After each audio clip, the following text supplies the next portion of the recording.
ज़रूरी है हम अपने बच्चों को सेल्फ रिफ्लेक्शन सिखाएं, आत्मचिंतन करना सिखाएं। दूसरा महत्वपूर्ण चीज़ है कि पेरेंट्स का क्या योगदान है इस। बिल्कुल एक नींव डालते हैं, एक नींव रखते हैं कि आगे कैसे बच्चा बनेगा, कैसे सोचेगा, कैसे बिहेवियर बनेगा उसका, कैसे उसके हैबिट्स डेवलप होंगे। तो वहां पे ये चीजों का बहुत ज्यादा होना जरूरी है।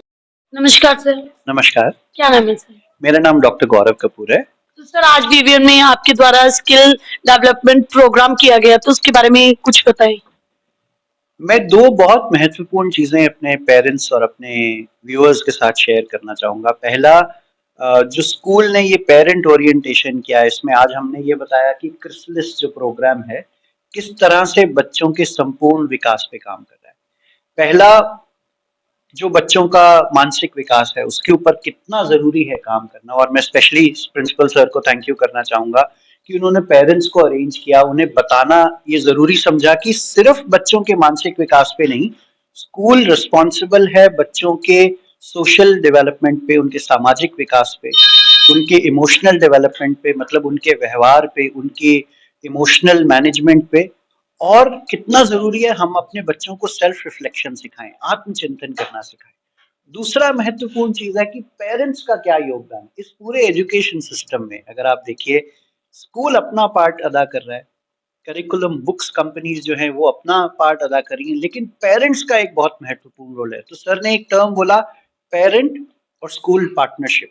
आई थिंक ये बहुत महत्वपूर्ण चीज़ है कि हम पेरेंट और स्कूल्स मिल के अपने बच्चों के होलिस्टिक डेवलपमेंट पे काम करें। तो सर जिस तरीके से पहले तो पेरेंट्स का मानना ये था, जब पेरेंट्स आए थे तो उनका यही था कि हमने बच्चे को स्कूल भेज दिया, देन उनका वर्क करवा दिया, इट्स इनफ। तो आपने इसमें बहुत सारी नई बातें बताई हैं, तो थोड़ा वो बताइए। मैंने पेरेंट्स को खास तौर से ये बात बताई, और मुझे लगता है हर पेरेंट के लिए ये बहुत ज़रूरी है समझना कि पेरेंट का बच्चों का व्यवहार मॉनिटर करना, उनका बिहेवियर मॉनिटर करना और उसके बारे में स्कूल के साथ चर्चा करना, डिस्कशन करना, एक बहुत एसेंशियल पार्ट है उनकी ओवरऑल ग्रोथ का। दूसरी चीज, जब भी हम बच्चों को स्टोरीज के माध्यम से, आप देखेंगे क्रिसलिस में बहुत सारे ऐसे एलिमेंट्स हैं जहां हम बच्चों को स्टोरी के माध्यम से सिखाते हैं। हम कोशिश ये करते हैं कि बच्चों के स्किल को डेवलप करें, बच्चों के कौशल को डेवलप करें। जैसे बच्चों का कम्युनिकेशन स्किल कैसे डेवलप करें, बातचीत करने की क्षमता, बच्चों का एनालिटिकल थिंकिंग कैसे डेवलप करें, बच्चों के अंदर टीम बिल्डिंग एक्सरसाइजेस कैसे डेवलप करें, बच्चे टीम लीडर कैसे बने, ना सिर्फ अपनी एजुकेशन में लेकिन होलिस्टिक ग्रोथ के लिए इन सब स्किल्स पे काम कर रहे हैं। जी। तो सर कितना टाइम हो गया आपको इसके ऊपर प्रैक्टिकली काम करते हुए? मुझे करीबन 20 साल हो गए, और मुझे बहुत खुशी है कि ना सिर्फ इंडिया में, आसपास के बहुत सारे कंट्रीज हैं जहां मैंने टीचर ट्रेनिंग प्रोग्राम्स किए हैं, स्कूल एजुकेटर्स से बात किया है, फ्यूचरिस्टिक स्कूल्स से बात किया जो कि बहुत जल्दी टेक्नोलॉजी को अडेप्ट कर रहे हैं, बहुत सारी नई चीज़ों को अडेप्ट कर रहे हैं अलोंग विद द पेडागोजी। सो हमें रूट्स नहीं भूलने हैं, लेकिन बहुत सारे ऐसे स्कूल्स हैं जो अपने फ्यूचर और पास्ट और प्रेजेंट इन सबको एक साथ लेके चल रहे हैं। तो सर इससे बच्चों का कैसे फायदा होने वाला है? क्या कुछ इसमें नई चीजें रहती हैं? मैं पेडागोजिक ट्रेनर हूं, तो पेडागोजिक तरीके से आपको बताता हूं कि जब बच्चे स्टोरी के माध्यम से पढ़ते हैं तो हमारे टीचर्स को ट्रेनिंग दी जाती है कि आपने बच्चों को आंसर्स नहीं देना, आपने बच्चों को सवाल पूछने के लिए प्रेरित करना है। आप देखिए, बड़ा सीधा सा इम्पैक्ट है।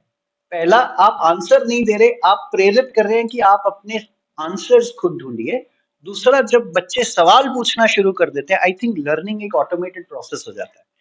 तो कोशिश ये है कि अगर हमारे क्लासरूम्स बच्चों को सवाल पूछने के लिए प्रेरित कर सकें, अगर हमारे टीचर्स टीम बिल्डिंग करवा सकें, उनको टीम मोटिवेशन कर सकें और बच्चे सेल्फ लर्नर बन जाए, अचानक आप देखेंगे कि बच्चों का ह्यूमन पोटेंशियल डेवलप हो जाएगा। बच्चे वो करेंगे जो वो करना चाहते हैं, टीचर्स वो करेंगे जो बच्चे एंजॉय कर रहे हैं एज अ टीम।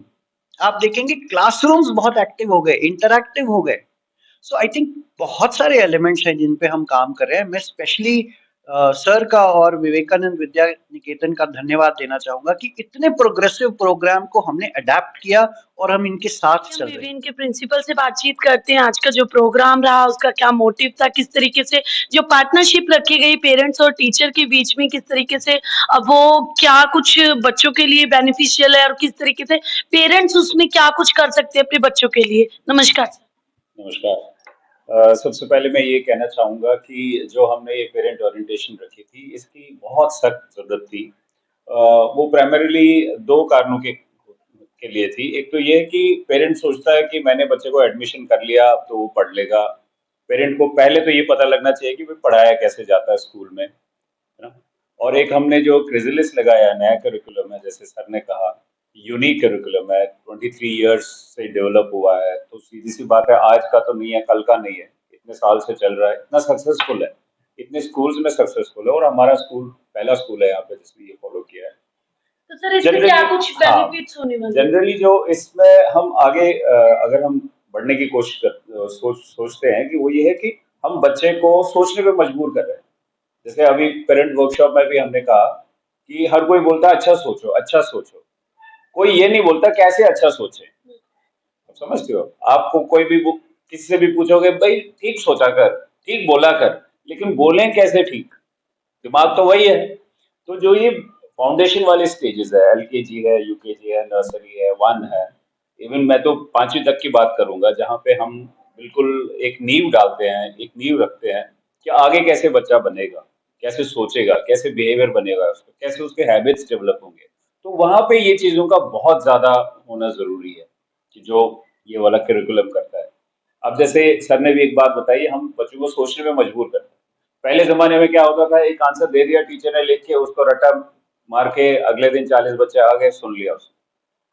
आज की डेट में अगर आप देखोगे, हम उस चीज पे जोर देते हैं कि हर कोई बच्चा अलग आंसर लिख रहा है करेक्ट, लेकिन अलग आंसर लिख रहा है। अब जब हम नोटबुक्स चेक कर लेते हैं तो नोटबुक्स में हमें भी ये पता, पहले क्या होता था, आंसर की आगे सेम आंसर है, टिक मार्क करके आगे बढ़।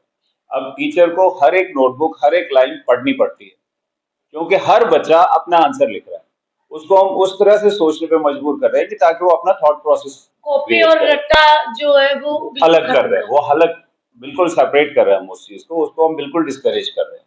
और तीसरी जो चीज हमने इस वर्कशॉप में करनी थी वो ये थी कि पेरेंट्स को हम बताएं कि आपका रोल कहाँ पर है, क्योंकि उनका रोल बहुत इंपॉर्टेंट है। हम जैसे बात कर रहे थे ऊपर जाके कि 6 घंटे यहाँ बच्चा रहता है, चलो जी 2 घंटे बस के भी लगा लिया हमने, 1.5 घंटा लगा लिया, तो मेजर पोर्शन जो बच्चे का है वो तो घर पे है, हमने तो यहाँ पे उसको अच्छे से पढ़ा लिया, हम ये मानते हैं। लेकिन घर पे जाके अगर उसको बैकअप नहीं मिला, अगर उसके साथ पेरेंट बैठा नहीं, उससे पेरेंट ने बात करी नहीं, उसको समझा नहीं, तो वो एक इम्पॉर्टेंट चीज थी जो हमने पेरेंट्स को बतानी थी। और last but not the least, कि पेरेंट बच्चे के साथ बैठे, पढ़े। जैसे सर ने कहा रीडिंग टाइम निकाले, अगर वीक में नहीं हो पा रहा है, हर दिन नहीं हो पा रहा है, 2 दिन में एक बार, 3 दिन में एक बार, 4 दिन में एक बार आधा घंटा निकाल ले, तो उससे पेरेंट को भी पता लग जाएगा मेरा बच्चा प्रोग्रेस कैसे कर रहा है। सपोज मैं आज बच्चे के साथ बैठा हूँ, बात कर रहा हूँ, रीडिंग कर रहा हूँ, मैं 1 हफ्ते के बाद उसके पास जब फिर मतलब बैठूंगा या बीच में बैठूंगा, तो मुझे पता लगेगा अच्छा आज तो उसने एक वर्ड बता दिया, कल उसने 2 बता दिए, परसों उसने 2 वर्ड्स को ज्वाइन कर लिया, चौथे दिन उसने सेंटेंस बना दिया, 5वें दिन उसने 2 सेंटेंस बना दिए। तो हम क्या करेंगे, हमें प्रोग्रेस पता लग जाता है हमें, और कहीं पे ये भी पता लग जाता है कि बच्चा नहीं कर रहा। ये भी तो हो सकता है ना कि बच्चे को समझ नहीं आ रहा। तो जहां पे उसको समझ नहीं आया और पेरेंट को पता लग गया, तो हम इमीडिएट एक्शन ले सकते हैं, rather than taking an action after 1 month. 1 महीने के बाद में पता लग गया, पीटीएम में पता लग गया। जनरली पेरेंट्स क्या होते हैं, पीटीएम में आ जाते हैं। तो पीटीएम में ना पता लगे, पहले पता लग जाए, तो पहले करेक्टिव मेजर्स लिए जाएं, तो उसके लिए हमने ये वर्कशॉप रखी। तो सर पेरेंट्स को क्या संदेश देना चाहेंगे? पेरेंट्स को यही संदेश हमने ऊपर भी दिया है, यहाँ भी आपके माध्यम से भी देते हैं। सबसे पहले तो थैंक्स करना चाहूंगा, ऑलमोस्ट 95% पेरेंट्स आए थे हमारे पास, हमें इतनी ज्यादा एक्सपेक्टेशन नहीं थी, क्योंकि यहाँ पे बट ये देखा जा गया है कि जो छोटे वाली क्लासेस के पेरेंट्स हैं वो आते जरूर है। तो जैसे जैसे हम ऊपर जाते जाएंगे ना, ग्रेड हायर होता जाएगा, तो पेरेंट्स का आना भी बंद हो जाता है। तो सीधी सी बात है, वो डायरेक्टली रिफ्लेक्ट करता है बच्चे में, राइट। तो संदेश यही है कि हम स्कूल की तरफ से जो पॉसिबल हो सकता है वो हम करेंगे, और वो अपनी भागीदारी निभाएं। Parent teacher association, parent teacher partnership है, उसमें हमारा जो फ्यूचर है वो बनता रहेगा। और that's all what I have to say. Thank you. एक बार ध्यान के लिए बताइए। तो आप धीरे धीरे ये चीज रियलाइज कर बच्चे को ट्रेनिंग देंगे कि कैसे अच्छा सोचना है, कैसे अच्छा सोचेगा तो अच्छा बोलेगा तो सीधी सी बात है, जैसे सर ने बताया हैबिट्स बन जाएंगे। अच्छे हैबिट बनेंगे तो फिर आपको आगे चिंता करने की जरूरत नहीं है।